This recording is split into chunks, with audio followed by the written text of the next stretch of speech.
Today I'm going to tell a story about why it's important to have redundancy and risk management in all your systems, not just portfolios. So a friend of mine, I'll call her Jessica, she spent most of her career as an executive at a major company you probably recognize, and she was good at the job in the way that matters a lot.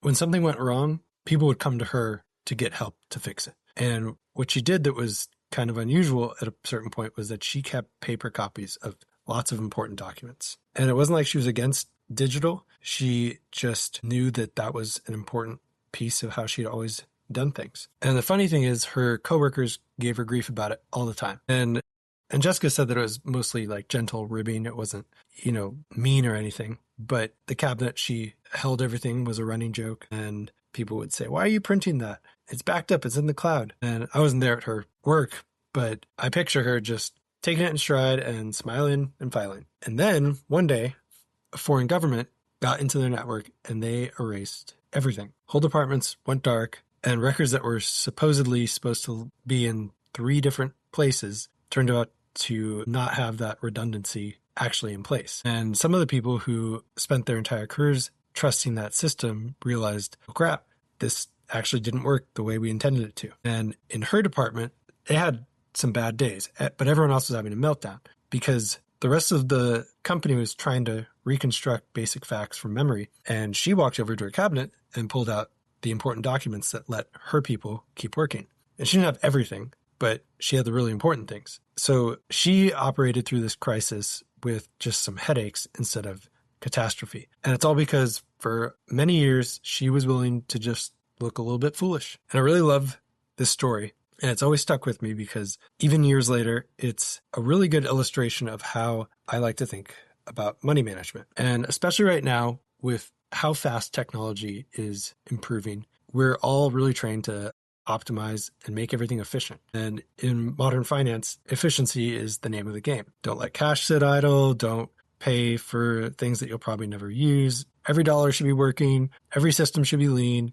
yada, yada, yada. And it overlooks redundancy. And in most cases, that advice is technically right because nothing bad happens. So all of those extra things that you might have done or paid for, it's irrelevant. 2 words people like to talk about are efficiency and resilience, but they're not in the same ballpark. They're probably closer to opposites, really. An efficient system is very easily designed with no slack, no duplication, no wasted motion, but it also has no margin for error when reality doesn't cooperate. And a resilient system brings along some extra weight that doesn't need on a normal Tuesday, but it carries that weight because you need it to keep standing on the Tuesday that isn't normal. You get paid year after year for efficiency, but then life can send you a bill for fragility. And that bill is basically sized to everything you saved by not preparing. So Jessica did this for years, and it cost her time, it cost her effort, cost her storage, probably a small amount of her dignity, and it returned nothing for the majority of the time she was working. But then a single scenario came up where it returned more than her entire career's worth of efficiency gains. And that really shows how good risk management is built in financial circumstances and in life in general. It's not the avoidance of risk.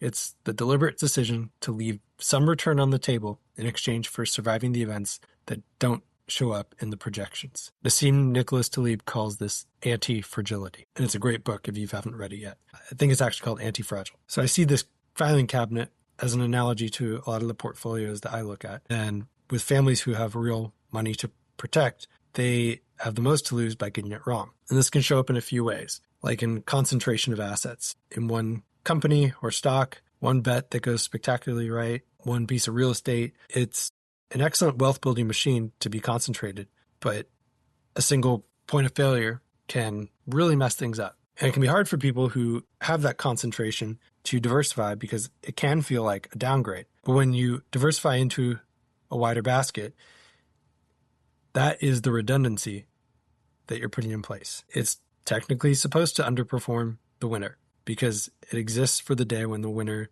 doesn't come home at all. Another place where I see this is in liquidity and the order of returns or sequence of returns. A family that's just living off its portfolio doesn't face the risk that markets fall. It faces the risk that they fall while they're in withdrawal mode. Selling assets into a drawdown to fund a lifestyle that turns paper loss into a permanent one can be a huge problem. And a couple bad years could easily hollow out a plan that looked fantastic on the average. And the way to mitigate that is to leave some return on the table on purpose to buy the ability to wait. This problem can also show up in what appears to be diversification that actually isn't. This might be spreading your assets across different companies, sectors, countries, and it can look great on paper, but still be a single bet because it relies on one thing, one sector, one assumption about interest rates, one something, one anything that causes everything to move altogether when that assumption doesn't become reality. And it isn't just about adding more line items to your portfolio's holdings, it's looking for independent exposures, the ones that don't fail all at the same time for the same reason on the same day. Another obvious one is just plain old insurance. Liability and umbrella coverage, property coverage. I think everyone would agree you don't buy it because you expect to use it. You buy it because you can't afford to be wrong about whether things are going to be okay for forever. And it can also play into how the modern family operates too. The digital blackout that Jessica was experiencing is the one that people are walking straight into right now. She kept paper because that's what she was used to, and that risk translates to people and their families today. The will, the trust, account access, passwords, instructions for how all of it works, it can all live behind one person's logins or in one person's head and be unrecoverable by someone else. And if that person is suddenly gone or incapacitated, the family's not facing a hack, but the result could be very much similar. So that's why I'd argue that it's good to have some redundancy of knowledge too.